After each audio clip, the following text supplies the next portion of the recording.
तो good morning. हमने कल की क्लास में जो है कबीर के बारे में पढ़ा था। आपको पता है कबीर की जो है रचनाएं बीजक के अंदर संग्रहित है। 3 व्यक्तियों के बारे में हमें पढ़ना था। पहला हमने कबीर पढ़ लिया। आज हम बाबा गुरु नानक के बारे में पढ़ेंगे।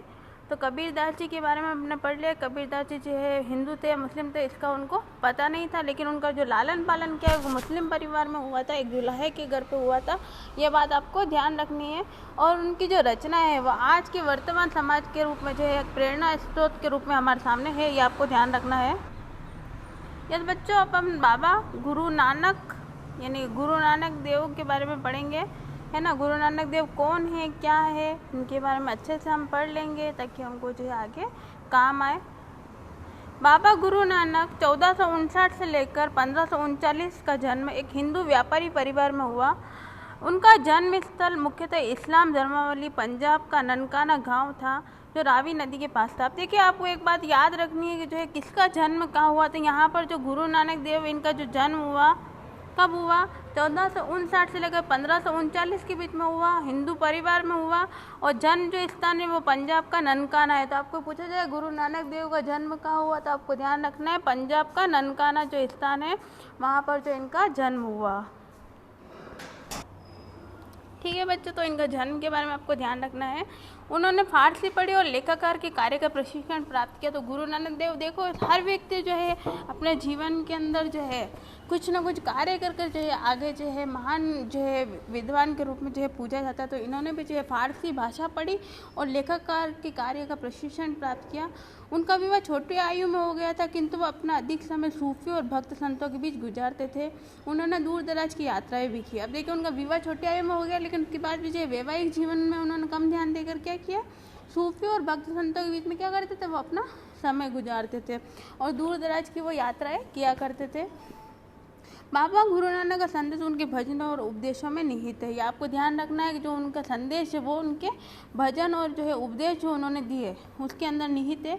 इनसे पता लगता है कि उन्होंने निर्गुण भक्ति का प्रचार किया और जो है किसी को साक्षात के रूप में नहीं मान के जो है निर्गुण ब्रह्म की उपासना, जो निराकार जो हमें दिखाई नहीं देता, उसकी जो है भक्ति के ऊपर इन्होंने जो है बल दिया। धर्म के सभी बाहरी आडंबरों को उन्होंने स्वीकार किया, अस्वीकार किया। ये आपको ध्यान रखना है कि जो है धर्म के जितने भी आडंबर थे, जैसे कि आपको ध्यान रखना है धर्म के जितने भी आडंबर है, कौन कौन से आडंबर होंगे, यज्ञ है, अनुष्ठानिक है, जैसे स्नान है, मूर्ति पूजा, कठोरता। अब देखिए, हम जैसे यज्ञ करते हैं, है ना, अनुष्ठान करते हैं, खाना खिलाने बुलाते हैं लोगों को, फिर हम जो है कहीं पे जाकर किसी पवित्र नदी में स्नान करते हैं, मूर्ति पूजा करते हैं और कठोर तप और उपासना करते हैं। तो इन सबको इन्होंने क्या माना, पाखंड माना और इनको सबको उन्होंने अस्वीकार कर दिया। हिंदू और मुसलमानों के धर्म ग्रंथों को भी उन्होंने नकारा और जो है धर्म ग्रंथों को भी उन्होंने नकार दिया। आप देखिए उनके क्या चीज़ें आगे। बाबा गुरु नानक के लिए परम पूर्ण रब का कोई लिंग या आकार नहीं है। और अब वो कहते हैं भाई निर्गुण ब्रह्म के उपासना है, इसका मतलब भगवान को कोई आकार या लिंग नहीं, भगवान है जो है फीमेल है या मेल है, आदमी है, पुरुष है, उनको ये कुछ पता नहीं है। उन्होंने इस रब की उपासना के लिए एक सरल उपासना बताया है और तथा उनका निरंतर स्मरण का नाम का जप। अब देखिए, प्रभु जो है भगवान जो है उसकी उपासना के लिए जो है उन्होंने जो है निरंतर स्मरण यानी कि भगवान को याद करते रहना और तप करना, जप करना, यह उन्होंने जो है मुख्य बात इसके अंदर कही है। उन्होंने अपने विचार पंजाबी भाषा में शब्द के माध्यम से सामने रखे। बाबा गुरु नानक यह शब्द अलग अलग रागों में गाते थे। अब आपको ध्यान रखना है, एक चीज़ शब्द आया है, उन्होंने अपने विचार पंजाबी भाषा में शब्द के माध्यम से रखे, है ना। शब्द जो है शब्द है। बाबा गुरु नानक का शब्द अलग अलग रागों में गाते थे। उनका सेवक मर्दाना रबाब बजाकर उनका साथ देता था और जो है उनका जो सेवक था, है ना, वो क्या बजाता था, एक जो इंस्ट्रूमेंट होता है रबाब, है ना, उसको बजाकर जो है उनका साथ देता था। यानी कि जो राग में जो चीज़ें गा रहे हैं शब्द, है ना, उनकी जो गीत है, कविता, उसको शब्द कहा जा रहा है। और शब्द जो है उनका जो एक सेवक है मर्दाना सेवक, वो रबाब बजाकर जो है गाता था। आप ध्यान रखें। बाबा गुरु नानक ने अपने अनुयायियों को एक समुदाय में संगठित किया, सामुदायिक उपासना के नियम निर्धारित किए, जहाँ सामूहिक रूप से पाठ होता था। और अब आपको ध्यान रखना है कि जो सामुदायिक उपासना के जो नियम है वो क्या निर्धारित किए गए। उन्होंने अपने अनुयायी अंगद को अपने बाबा गुरुपद का पर आसीन किया। इस परिपाटी का पालन 200 वर्षों तक होता रहा। और अब देखिए उनकी जो गद्दी थी है ना, उसकी गद्दी पर उन्होंने अपना जो शिष्य था है ना, उसको अंगद को जो है आसीन कर दिया। और 200 सालों तक यही परंपरा चलती रही कि भाई एक के बाद एक जो गद्दी पर व्यक्ति बैठते रहे। ऐसा प्रतीत होता है गुरु नानक किसी नवीन धर्म की संस्थापना नहीं करना चाहते थे, किंतु उनकी मृत्यु के बाद उनके अनुयायियों ने अपने आचार व्यवहार को संगठित कर अपने को हिंदू और मुसलमान दोनों से पृथक चिन्हित किया। पांचवें गुरु अर्जुन देव जी ने बाबा गुरु नानक तथा उनके 4 उत्तराधिकारी बाबा फरीद, रविदास, कबीर की बानी को आदि ग्रंथ साहिब में संकलित किया। इनको गुरबानी कहा जाता है। अब देखिए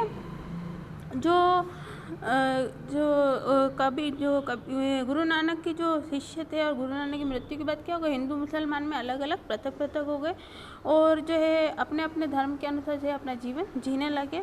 इसके साथ ही जो 5वें गुरु थे अर्जुन देव है ना, जो उन्होंने क्या किया, अर्जुन देव फिर बाबा गुरु नानक की जो है उनके और 4 उत्तराधिकारी बने। एक का नाम था बाबा फरीद, फिर है रविदास, कबीर की बानी। इन चारों ने जो ग्रंथ लिखे वो किस में संकलित है, गुरबानी जो है गुरु ग्रंथ साहिब आदि ग्रंथ में संकलित है और उसको जो है गुरबानी कहा जाता है। तो गुरबानी आपको ध्यान रखना है। आपको छोटा प्रश्न पूछ ले तो आपको जो है ये चीज़ ध्यान रखनी है, गुरबानी किसे कहते हैं। और ये अनेक भाषाओं में रचे गए। आपको ये भी ध्यान रखना, जो गुरबानी है कबीरदास, रविदास है ना, जो बाबा फरीद है, इन्होंने जो आदि ग्रंथ लिखे वो अलग अलग भाषाओं में लिखे थे। 17वीं शताब्दी के उत्तरार्ध में 10वें गुरु गोविंद सिंह ने 9वें गुरु तेग बहादुर की रचनाओं को भी इसमें शामिल किया। अब जो ये आदि ग्रंथ है गुरु ग्रंथ साहिब है ना, उसके अंदर जो है गुरु गोविंद जो हुए उन्होंने जो है तेग बहादुर की जो भी रचनाएं थी उसको भी इसमें शामिल किया। इस ग्रंथ को गुरु ग्रंथ साहिब कहते हैं। तो अब आ गया आपके पास नाम गुरु ग्रंथ साहिब। तो गोविंद गुरु जो आगे गुरु हुए 10वें गुरु हुए है ना, उन्होंने क्या कर दिया, आगे जो है पुरानी जो रचनाएं थी सबकी शामिल थी, उसमें तेग बहादुर की रचना को भी शामिल किया। और इस ग्रंथ को किस नाम से जाना गया, गुरु ग्रंथ साहिब ग्रंथ के नाम से जाना गया। तो आपको ध्यान रखना है। गुरु गोविंद सिंह ने खालसा पंथ पवित्रों की सेना की नींव डाली और उनके 5 प्रतीकों का वर्णन किया। बिना कटे केश। अब देखिए जो सिख धर्म के जो है अनुयायी थे गुरु गोविंद सिंह, आपको ध्यान रखना है। तो इन्होंने अपने धर्म के लिए 5 चीज़ें जो है 5 प्रतीकों का वर्णन किया कि भाई ये 5 चीज़ें जो है इन सिखों की पहचान है कि 5 चीज़ें हमेशा इनके पास होती है। बिना कटे केश, भाई सबके जो है केश होते हैं यानी बाल सबके होते हैं और सर पे पगड़ी सी बनी होती है। कृपाण है ना, आपको पता है उनकी जो धोती है वो पहनते हैं, जो ब्रिजेस उसके अंदर जो हमेशा एक कटर होता है। कच्छ, कंगा और लोहे का कड़ा हाथ में वो हमेशा पहनते हैं। और ये हमारे संविधान के अनुच्छेद के अनुसार भी जो है इनको जो है रखने की परमिशन है। ये 5 चीज़ें इनके पास प्रतीकों के रूप में होती है, सिखों की पहचान है ये। गुरु गोविंद सिंह के नेतृत्व में समुदाय का एक सामाजिक, धार्मिक और सैन्य बल के रूप में संगठित होकर सामने आए। और अब जो आपको ध्यान रखना है, जो गुरु गोविंद सिंह है ना, उनके नेतृत्व में जो एक ये जो समुदाय बना वो सामाजिक और धार्मिक सैन्य बल के रूप में क्या हुआ, संगठित होकर सामने आया सिखों का धर्म। तो आपको ध्यान रखना है गुरु गोविंद सिंह के बारे में, इनकी प्रमुख रचनाओं के बारे में भी ध्यान रखेंगे आप, ठीक है। शबद के अंदर जो है इनका जो शिष्य था वो रबाब बजाकर जो है गाता था, आपको ये ध्यान रखना है। हिंदू धर्मावली थे है ना, और फिर इनके जो है हिंदू और मुस्लिम दोनों अनुयायी हुए, ये भी ध्यान रखना है। ननकाना पंजाब में जो है इनका जन्म हुआ, ये आपको ध्यान रखना है। इनकी जो रचना है गुरु गोविंद सिंह गुरु गोविंद साहिब में जो है लिखी है, ये भी ध्यान रखेंगे। अब अगला हम जो है मीराबाई के बारे में पढ़ेंगे। मीराबाई भी हमारे लिए बहुत महत्वपूर्ण है। 3 व्यक्तियों के लिए हमने पढ़ना है। एक हमने कबीरदास जी के बारे में पढ़ा, मीराबाई के बारे में पढ़ा। अब गुरु गोविंद सिंह के बारे में, गुरु नानक के बारे में पढ़ लिया। अब हमने मीराबाई के बारे में पढ़ना है।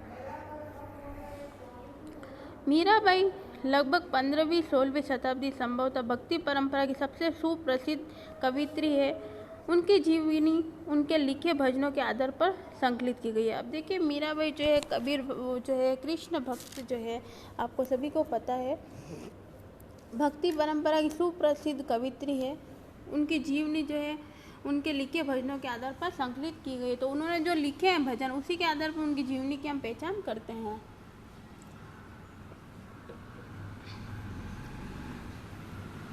मीराबाई मारवाड़ के मेड़ता जिले की एक राजपूत राजकुमारी थी जिनका विवाह उनकी इच्छा के विरुद्ध मेवाड़ के सिसोदिया कुल में कर दिया गया। उन्होंने अपने पति की आज्ञा की अवहेलना करते हुए पत्नी और माँ के परंपरागत दायित्व को निभाने से इनकार किया और विष्णु के अवतार कृष्ण को अपना एकमात्र पति स्वीकार किया। ठीक है, उनका जो है अल्पायु में विवाह हो गया, मेवाड़ में, है ना, रतन सिंह से हुआ था, है ना, और आपको ध्यान रखना है। उन्होंने अपनी पति की आज्ञा की अवहेलना करी कि भाई उनको ना तो जो है किसी की माँ बनना है ना किसी की पत्नी बनना है। उन्होंने किसको स्वीकार कर लिया, जो है उन्होंने जो है श्री कृष्ण विष्णु के अवतार जो कृष्ण उनको अपना एकमात्र पति जो है माना था। उनके ससुराल वालों उन्होंने विष देने का प्रयत्न किया किंतु वह राजभवन से निकलकर एक परिव्रजिका संत बन गई। अब देखिए उनको जो है जहर देने की भी कोशिश की लेकिन जहर भी उन्होंने कृष्ण के नाम पर जो है पी लिया और कृष्ण का नाम लेते लेते पी लिया और पीकर वो क्या कर रही जो राजभवन था, क्योंकि वो रानी थी, राजा से उसकी शादी हुई तो राजभवन को छोड़कर वो कहाँ चले गई, परिव्रजन का संत बन गई। आपको ध्यान रखना है। देखिए एक चित्र दिया मूर्ति का यहाँ पर, 15वीं शताब्दी की तमिलनाडु से प्राप्त पत्थर की मूर्ति।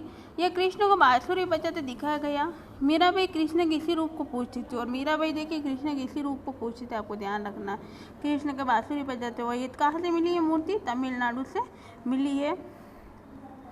उन्होंने अंतर्मन की भाव प्रवणता को व्यक्त करने वाले अनेक गीतों की रचना की। देखिए यहाँ पर एक गीत दिया है, यह मीराबाई द्वारा रचित गीत का अंश है।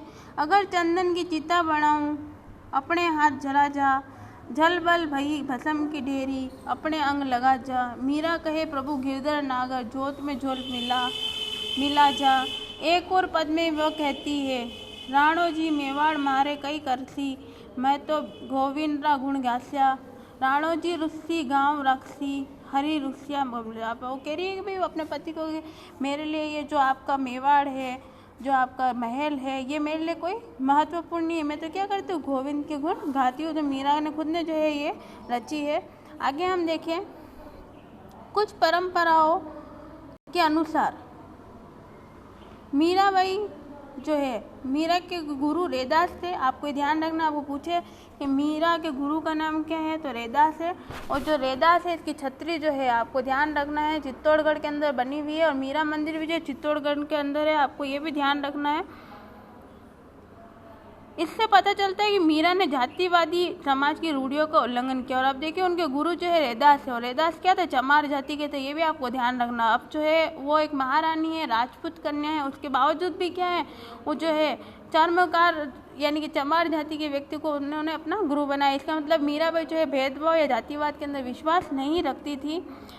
ऐसा माना जाता है कि अपने पति के राजमहल ऐश्वर्य को त्याग कर उन्होंने विधवा के सफ़ेद वस्त्र अथवा सन्यासिनी के जोग्य वस्त्र धारण किए। और अभी कह रहे हैं भाई जो है अपना पति के भाई एक शादीशुदा महिला ने क्या कर लिया, अपने आप को विधवा वस्त्रों के अंदर जो है कर लिया, सफ़ेद वस्त्र धारण कर लिया और जोग्य जैसे सन्यासिनी बन गई। आपने कई जगह मीराबाई की मूर्ति की होगी, हाथ में जो है उन्होंने गिटार ले रखा है, सरस्वती वादक जो होता है वीणा, और उसके बाद जो है गले में माला है उनकी और श्रृंगार जो है फूलों से किया हुआ होता है उनका, सफ़ेद वस्त्र धारण किए हुए होते हैं। तो ये सब आपने देखा ही होगा। हालांकि मीराबाई के पास आसपास अनुयायियों का जमघाट नहीं लगा, उन्होंने किसी निजी मंडली की नींव नहीं डाली, किंतु फिर भी वह शताब्दियों से प्रेरणा का स्रोत रही हैं। उनके रचित पद आज भी स्त्री और पुरुषों द्वारा गाए जाते हैं। खासतौर से गुजरात व राजस्थान के गरीब लोगों द्वारा उन्हें नीच जाति का समझा जाता है। और अब जो है मीराबाई के जो गीत हैं वो आज भी लोग क्या करते हैं, गाते हैं। अब देखिए यहाँ पर एक छोटे छोटे और भी दिए हैं। शंकर देव के बारे में बताया गया है। 15वीं शताब्दी के उत्तरार्ध में असम में शंकर देव वैष्णव धर्म के मुख्य प्रचारक के रूप में उभरे। अब देखिए 3 मुख्यों को हमने पढ़ लिया, इसके अतिरिक्त और भी लोग हैं जिनके बारे में हम देख रहे हैं। तो शंकर देव जो थे वो असम में, शंकर देव असम उत्तरी उत्तरार्ध में जो है इनका जन्म मतलब उभर के आए सामने, वहीं के निवासी होंगे वो। उनके जो उपदेश थे वो भगवती धर्म का संबोधित किया जाता था, क्योंकि वो भगवत गीता और भगवत पुराण पर आधारित थे। ये उपदेश सर्वोच्च देवता विष्णु के प्रति पूर्ण समर्पण भाव पर केंद्रित थे। ये उपदेश सर्वोच्च देवता कृष्ण के प्रति पूर्ण समर्पण पर केंद्रित थे। शंकर देव ने भक्ति के लिए नाम कीर्तन और श्रद्धावान भक्तों के सत्संग में ईश्वर के नाम उच्चारण पर बल दिया। और अब इन्होंने भी जो है कीर्तन और श्रद्धावान भक्तों के सत्संग में ईश्वर के उच्चारण पर जो है बल दिया। जब ये सत्संग करते हैं, कीर्तन करते थे, है ना, आपको पता है भजन कीर्तन में भगवान के नाम लेते, तो इन्होंने भगवान की भक्ति पर बल दिया। इन्होंने आध्यात्मिक ज्ञान के प्रचार के लिए सत्र या मठ तथा नामगढ़ जैसे प्रार्थना घरों की स्थापना को बढ़ावा दिया। इस क्षेत्र में ये संशय आचार आज भी पनप रहे हैं। अब देखिए जो है आध्यात्मिक ज्ञान के प्रचार के लिए उन्होंने क्या क्या दिया, मठ बनाए, मठ आज भी बने हुए हैं, है ना, फिर ये नामघर, फिर प्रार्थना घर, इन सबको जो है इन्होंने बढ़ावा दिया। इस क्षेत्र में ये संशय क्या है, आचार आज भी क्या है, पनप रहे हैं। शंकर देव की प्रमुख काव्य रचना में कीर्तन घोष भी है। अब देखिए शंकर देव की रचना का नाम आपको ध्यान रखना है, कीर्तन घोष। अब आगे देखिए 9वां पॉइंट, धार्मिक परंपराओं के इतिहासों का पुनर्निर्माण। हमने देखा कि इतिहासकार धार्मिक परंपरा के इतिहास के पुनर्निर्माण के लिए अनेक स्रोतों का उपयोग करते हैं, जैसे मूर्ति कला, स्थापत्य कला, धर्मगुरुओं से जुड़ी कहानियाँ, देवीय रूपों को समझने उत्सुक स्त्री और पुरुषों द्वारा लिखी गई काव्य रचनाएं। तो हम यहाँ पर क्या बात समझ रहे हैं कि जो इतिहासकार है वो धार्मिक इतिहास के बारे में अगर हमें पहचान करवाने तो किससे पहचान करते हैं, कोई मूर्ति मिली है, कोई स्थापत्य यानी कि मंदिर मिला है, कोई कहानियाँ है, देवीय रूप है ना, स्त्री पुरुष के द्वारा जो भी लिखी गई रचना है, इसके आधार पर जो है इतिहासकार क्या बताता है कि उस समय जो है धर्म की स्थिति किस प्रकार रही होगी, जैसा हमने देखा अध्याय 1 और 4 में। ठीक है, वो हम देख लेंगे, पहले हम इधर देख लें फिर ऊपर पढ़ते हैं। जब हम उसके संदर्भ को अच्छे समझे अर्थात इन आकृतियों और इमारतों को बनाने और उनका इस्तेमाल करने वालों के विचार, आस्था और विचारों को भी हम समझे हो। अब हम देखें कि भाई जो हर मंदिर या मस्जिद जो भी बना है, या गिरजा बना है, या कोई मूर्ति बनी, तो वो किसी न किसी आस्था से जुड़ी हुई, तो इस बात को हम अच्छे से समझ जाते हैं। धार्मिक विश्वासों से संबंधित साहित्यिक परंपराओं के बारे में क्या कहा जा सकता है। यदि हम इस अध्याय में वर्णित स्रोतों पर दृष्टिपात करें तो हम देखेंगे कि उन्होंने काफ़ी विविधता और वह कई भाषाओं व शैलियों में लिखे गए हैं। और अब जो है हम देखेंगे कि भाई जो ये रचनाएं लिखी गई है ना, तो ये रचनाएं क्या है, सरल भाषा में हो सकती है ना, स्पष्ट है, और कई सारी जो है अलग अलग जो है भाषाओं के अंदर और शैलियों के अंदर लिखी गई हैं। कुछ स्रोत सरल स्पष्ट भाषा में है, जैसे कि बसवन्ना के वचन, जबकि कुछ अन्य अलंकृत फारसी में लिखे गए हैं। मुगल सम्राटों के फरमानों का रूप धारण कर लेते हैं। अब देखिए कुछ तो सरल संस्कृत भाषा में लिखे हैं, कोई लोकल भाषा में लिखे हैं, कुछ फारसी भाषा में लिखे हैं। तो कुछ ग्रंथों को पढ़ना तो आसान था, जिससे धर्म के बारे में जाना जा सके उस समय धर्म की स्थिति क्या रही, और कुछ कठिन था तो उनको समझ पाना मुश्किल था। प्रत्येक किस्म के मूल पाठ को समझने के लिए तरह तरह का कौशल चाहिए, कई भाषाओं की जानकारी, लेकिन इसके अलावा इतिहासकारों को प्रत्येक विधि की शैली व शैलियों में सूक्ष्म अंतरों को भी पहचानना पड़ता है।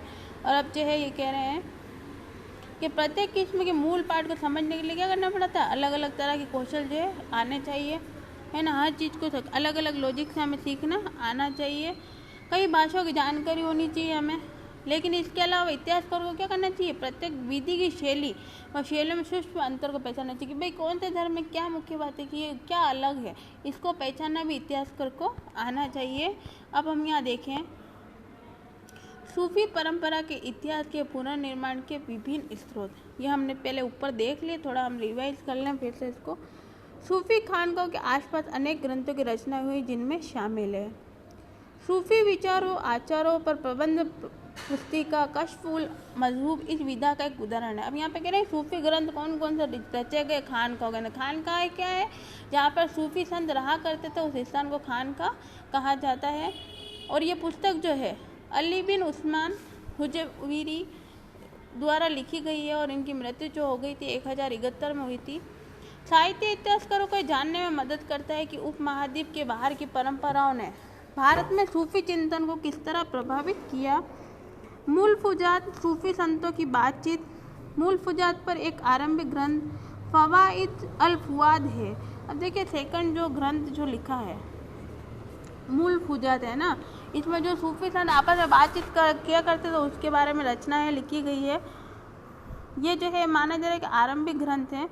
यह शेख निजामुद्दीन औलिया की बातचीत पर आधारित एक संग्रह है जिसका संकलन प्रसिद्ध फारसी कवि अमीर हसन सिरजी देहलवी ने किया। अब देखिए, जो निजामुद्दीन औलिया थे वो जो भी बातचीत किया करते थे अपने जो है अनुयायियों से, उनकी बातचीतों का जो है संग्रह इस ग्रंथ के अंदर किया गया है। और जो है इसकी रचना जो है फारसी भाषा के जो एक कवि थे अमीर हसन सिरजी देहलवी उन्होंने इसकी रचना की थी।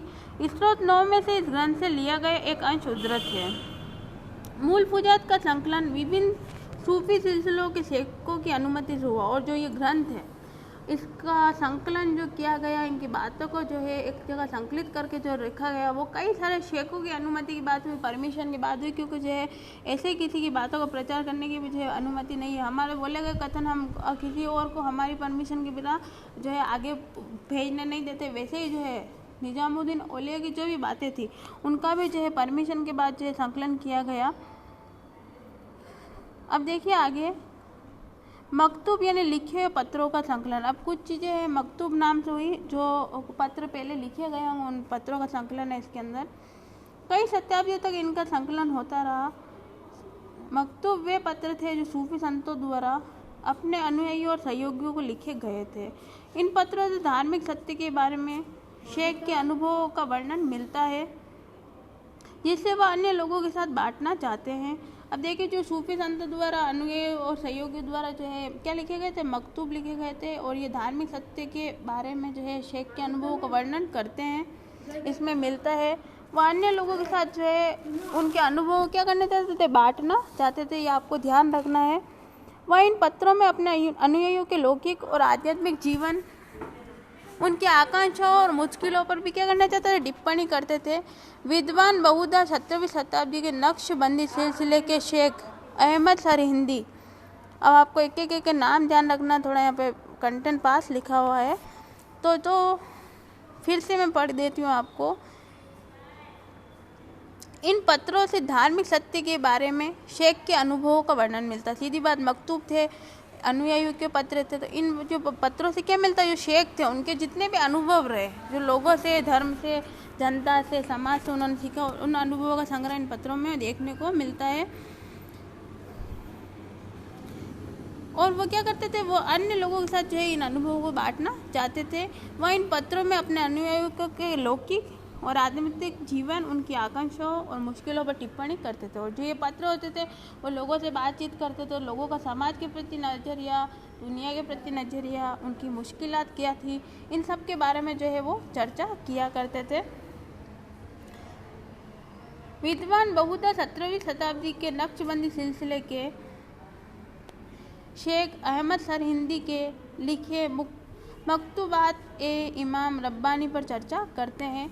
इस शेख की विचारधारा का तुलनात्मक अध्ययन में बादशाह अकबर की उदारवादी और असांप्रदायिक विचारधारा से करते हैं।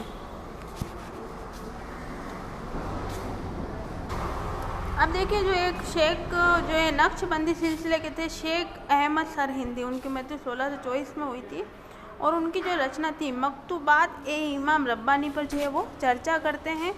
इस शेख की विचारधारा का तुलनात्मक अध्ययन वो किससे करते हैं, जो बादशाह अकबर था उसकी उदारवादी और असांप्रदायिक विचारधारा से करते हैं। कि भाई बादशाह अकबर जो है एक उदारवादी था, भले वो मुगल, लेकिन उदारवादी व्यक्ति था, है ना, असांप्रदायिक था, क्योंकि वो जाति धर्म में जो है विश्वास नहीं रखता था। उसकी खुद की पत्नी जो है एक राजपूत कन्या थी। तो जो है असांप्रदायिकता को जो है उन्होंने क्या करा, यानी कि समाज से जो है बादशाह अकबर की जो विचारधारा थी उससे उन्होंने अपने ग्रंथ का तुलना की। तज़किरा, सूफी संतों की जीवनियों का स्मरण। अब देखिए, एक रचना और हुई है तज़किरा, आपको ध्यान रखना है। भारत में लिखा पहला सूफी तज़किरा मीरा खुर्द किरमानी का सियार उल औलिया है। यह तज़किरा मुख्यतः चिश्ती संतों के बारे में था। और अब जो ये जो तज़किरा जो है सूफी संतों की इसमें जीवनी है, और ख़ास करके सूफी संतों के बारे में, चिश्ती जो संत उनके बारे में इसमें लिखा गया है। सबसे प्रसिद्ध तज़किरा अब्दुल हक मुहद्दिस देहलवी, जिनकी मृत्यु जो है 1642 में हो गई थी, अकबर उल अख्यार है। और जो सबसे जो प्रसिद्ध तज़किरा है वो किसका है, अब्दुल हक मुहद्दिस देहलवी का है। और उस तज़किरा का नाम क्या है, अकबर उल अख्यार, ये आपको ध्यान रखना है। तज़किरा के लेखकों का मुख्य उद्देश्य अपने सिलसिले की प्रधानता स्थापित करना और साथ ही अपनी आध्यात्मिक वंशावली की महिमा का बखान करना था। और अब जो है तज़किरा का मुख्य उद्देश्य क्या था उसके रचना का, कि भाई जो भी उनके उद्देश्य थे उनके समाज के, है ना, उनके जो सिलसिलों के जो उद्देश्य रहे उन सभी को जो है बखान करना, ताकि जो आगे लोग भी क्या उससे सीख सकें। तज़किरे के बहुत से वर्णन अद्भुत और अविश्वसनीय हैं, किंतु फिर भी वे इतिहासकारों के लिए महत्वपूर्ण हैं और सूफी परंपरा के स्वरूप को समझने में सहायक सिद्ध होते हैं। तो आपको ध्यान रखना है कि जो तज़किरा है उसके वो बहुत से जो है वर्णन किए गए और अद्भुत है, अविश्वसनीय है, किंतु फिर भी जो इतिहासकार है उसके लिए वो महत्वपूर्ण है और सूफी परंपरा के स्वरूप को समझने में भी जो ये तज़किरा है काफ़ी हद तक जो है अच्छे सिद्ध हुए हैं। याद रखने योग्य है कि प्रत्येक परिपाटी जिसका जिक्र इस अध्याय में हुआ उससे अनेक साहित्यिक और मौखिक संदेश जुड़े हुए हैं। अब ये कह रहे हैं कि इस अध्याय के अंदर जो हमने जिन के बारे में पढ़ा या फिर जिन साहित्यिक स्रोतों के बारे में पढ़ा वो जो है प्रत्येक का जिक्र जो है किसी न किसी मौखिक उद्देश्य और संदेश से जुड़ा हुआ है। अगर कबीरदास जी को हम डिटेल में पढ़ेंगे तो वो काफ़ी सारे संदेश देते हैं, गुरु नानक जी को पढ़ेंगे, ख्वाजा मोइनुद्दीन चिश्ती को पढ़ेंगे, हम जिसके भी बारे में पढ़ेंगे तो हर व्यक्ति ने क्या है अपने उपदेशों में कहीं ना कहीं जो है समाज के लिए संदेश दिए हैं। इनमें से कुछ को सुरक्षित किया गया, बहुत सी सूचनाएं ऐसी थी जिनमें संप्रेषण के दौरान संशोधन हो गया, वह कुछ संदेश ऐसे भी थे जो हमेशा के लिए विस्मृत हो गए। और अब जो है कुछ तो ग्रंथ जो थे उनके द्वारा लिखे गए वो तो उद्देश्य के रूप में जो है आगे जो है बढ़ाकर जो है उनमें बदलाव किया गया और जो है सुरक्षित रखे गए, और कुछ जो है भाई समय के साथ में ख़राब भी हो जाते हैं, ग्रंथ रद्द भी हो गए होंगे, फट गल गए होंगे, तो वो जो है कुछ हमारे पास उपलब्ध नहीं है, ये भी आपको ध्यान रखना है। आगे हम देखेंगे, यहाँ पर हम देख रहे हैं, हमने वहाँ ऊपर वो देख लिया था, यहाँ से देखेंगे, सॉरी ये भी हमने पढ़ लिया था, हमें यहाँ से पढ़ना है। लगभग सभी धार्मिक परिपाटी आज भी पनप रही है। अंत में हम क्या पढ़ रहे हैं, तो जितने भी धर्म थे उनकी जितनी भी परिपाटियाँ वो आज भी क्या कर रही है, समाज में पनप रही है। परिपाटी की निरंतरता इतिहासकारों के लिए लाभदायक सिद्ध होती है। और जो ये परंपरा है परिपाटी की, है ना, निरंतरता है कि भाई जो है लगातार धर्म ग्रंथ है, स्रोत है ना, जिसके उसको हम माध्यम बनाकर क्या करते रहते हैं, पढ़ते रहते हैं, तो वो क्या है लाभदायक सिद्ध होती है किसी भी समाज को धर्म को समझने में, क्योंकि वे सामूहिक आचार व्यवहार की तुलना उस परिपाटी से कर सकते हैं जिसका वर्णन साहित्य और पुरानी चित्रकला में मिलता है। साथ ही उस परंपरा में आए परिवर्तनों की रूपरेखा भी तैयार कर सकते हैं। किंतु चूंकि ये परंपरा आज भी लोगों का जीवन का हिस्सा है, लोगों के लिए मानना आसान नहीं होता कि समय के साथ संभव था इन परिपाटियों में बदलाव आया होगा। इतिहासकारों के लिए चुनौती यह है कि वे इस तथ्य की ओर जागरूक हो कि धार्मिक परंपराएं भी अन्य परंपराओं की तरह परिवर्तनशील हो। अब वो यूँ कह रहे हैं जो धर्म के अंदर जो बातें लिखी गई थी वो कितनी हद तक जो है पुरानी बातों को लोग जो है अमल कर रहे हैं। भाई अभी भी हम कहते हैं गीता है, कुरान है, बाइबल है, हम उसकी बातों पर अनुसरण करते हैं, और फिर वो आगे ये भी कह रहे हैं कि उनमें क्या परिवर्तन हुआ। तो इन सब को समझने के लिए इतिहासकारों के लिए जो है ग्रंथ है और वर्तमान समाज है जिसको देखकर क्या कर सकता है, वो बदलाव महसूस कर सकता है कि किस प्रकार समाज में धर्मों के अंदर या धर्म ग्रंथों के अंदर जो है परिवर्तन होता रहता है। तो आज जो बच्चों है हमारा पाठ खत्म हो चुका है। एक काल रेखा और दी हुई थी, मैं आपको ये भी बता देती हूँ। भारतीय उपमहाद्वीप के कुछ प्रमुख जो मुख्य धार्मिक शिक्षक रहे हैं ना, कहाँ कहाँ के थे आप देख लें। 500 से 800 ईस्वी तमिलनाडु में अप्पार संबंध और सुंदर मूर्ति करके, है ना, ये धार्मिक जो है शिक्षक रहे जिन्होंने धर्म का प्रचार किया। फिर 800 से 900 ईस्वी तमिलनाडु में नमलवर मणिक्वचार अंडाल तोंदारी डिप्पोडी, ठीक है, ये आपने देखा था। फिर 1000 से 1100 ईस्वी पंजाब में अल उजीवीरी दातागंज बख्श, तमिलनाडु में रामानुजाचार्य। फिर 1100 से 1200 ईस्वी के बारे में बात करें तो कर्नाटक में कौन हो गए, बसवन्ना, ठीक है। 1200 ईस्वी से 1300 ईस्वी के अंदर कौन से जो है शिक्षक हुए। महाराष्ट्र में ज्ञानदेव मुक्ताबाई, राजस्थान में ख्वाजा मोइनुद्दीन चिश्ती, पंजाब में बहाउद्दीन जकारिया, फरीउद्दीन गजे शंकर, दिल्ली में जो है कुतुबुद्दीन बख्तियार काकी। ये हमने ऊपर भी देखा था कि 1200-1300 ईस्वी में ये सारे सन हुए थे। 1300 से 1400 ईस्वी की बात करें हम तो कश्मीर में लाल देद, सिंध में लाल शाहबाज कलंदर, दिल्ली में निजामुद्दीन औलिया, उत्तर प्रदेश में रामानंद, महाराष्ट्र में चौक मेला, बिहार में सराफुद्दीन याहिया मनेरी। ठीक है, ये सारे संत हुए शिक्षक के रूप में।